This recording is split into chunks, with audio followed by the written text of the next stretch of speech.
মালদার ইংলিশ বাজারে যদুপুর অঞ্চল কৃষি উন্নয়ন সমবায় সমিতির মনোনয়নকে ঘিরে উত্তেজনা। মালদা যদুপুর 1 নম্বরে নমিনেশন নিয়ে কংগ্রেসের সঙ্গে ঝামেলা। ব্যালট নমিনেশন পেপার ছিঁড়ে দেওয়ার অভিযোগ তৃণমূলের বিরুদ্ধে। সমস্ত অভিযোগ অস্বীকার তৃণমূলের। কংগ্রেসের লোক নেই আর সেই কারণে এই ধরনের অভিযোগ করছে। আজকে মনোনয়নের শেষ দিন ছিল। মোট 69টি আসনের প্রার্থী দিয়েছে তৃণমূল। তাদের সমস্ত প্রার্থী প্রত্যাহার করার সিদ্ধান্ত নিল কংগ্রেস ও সিপিএম জোট। উন্নয়নের শেষ লগ্নে উত্তেজনা। আটক এক কংগ্রেস ও তৃণমূল কর্মী।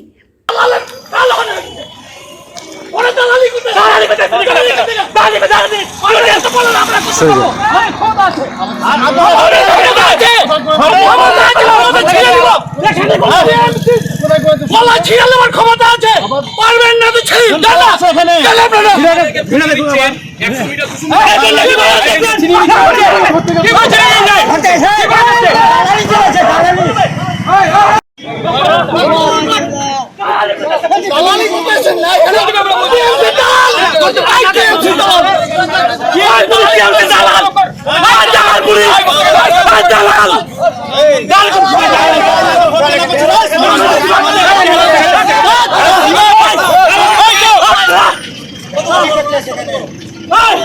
একদম এখানে থামো, আমি যাও বাড়ি। আমাদের গাড়িটা ডাকো, গাড়িটা ডাকো, এই ছিলেন না চলে ছিল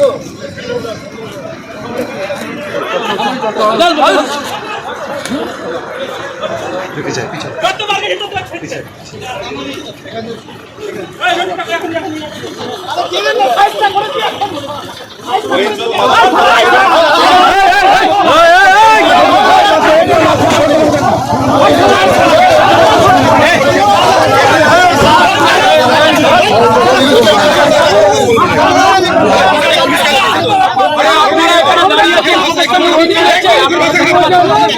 সবাইকে বার করা আছে। কেউ আছে ওখানে? একটা লোক বলতে পারবেন?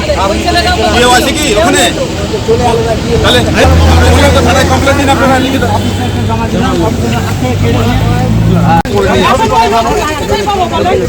আপনি দেখুন, আপনাদের গাড়ি নিয়ে এসছেন তো, গাড়ি নিয়ে এখন আমাদের কোথায় পাবো আর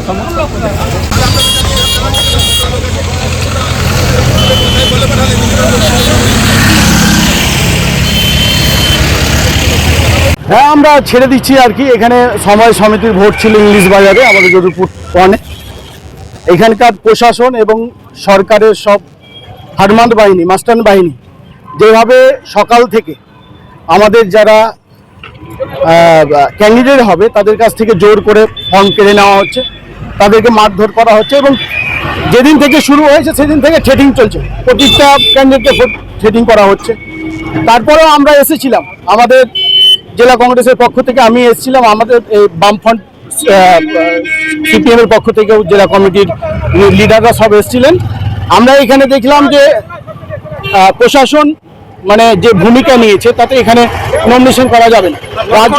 রাজ্য সরকার এবং টিএমসি ভয় পেয়েছে, মুর্শিদাবাদে হেরেছে গোহারা করে, এবং বাংলায় যেখানেই এইরকম নির্বাচন হচ্ছে, সেখানে হারছে বলেই আজকে এখানে ভোট করতে দেবে না।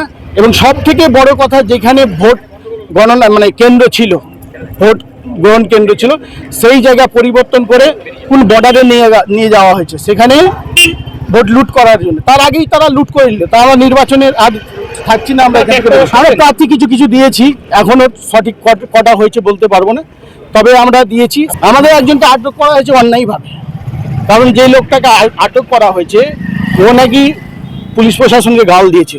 ওর মুখ দিয়ে নীরেন দাস, আমাদের জেলার একজন সাধারণ সম্পাদক আছে, তাকে যেভাবে তুলে নিয়ে যাওয়া হলো পুলিশের, এটা একবারে মানে ধিক্কারজনক। আমরা ধিক্কার জানাচ্ছি। না, আমরা বাম কংগ্রেস জোট আমরা নমিনেশন করলাম না।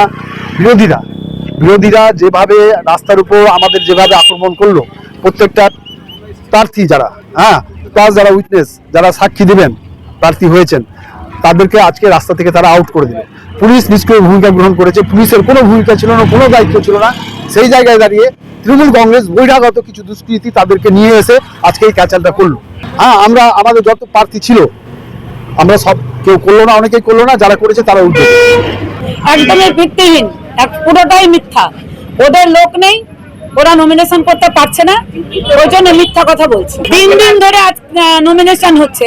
কংগ্রেসের সাথে যদি লোক থাকতো, আজকে শেষ দিন, 1 ঘন্টা আর আছে, তাহলে তো আগে থেকে করতে পারতো। আমাদের নমিনেশন সব কমপ্লিট, আর কংগ্রেস বলছে করতে দিচ্ছে না। আমাদের তো এমনিতেই আমরা জিতে গেছি, আর ওদের সব সময় মিথ্যা বলে। এক্স এমএলএ এখানে আছেন, উনি ঢুকতে যাচ্ছেন, আমরা নিয়মে আমরা এখানে বসে আছি, উনি ওখানে গিয়ে একটা সন্ত্রাস সৃষ্টি করার চেষ্টা করছেন।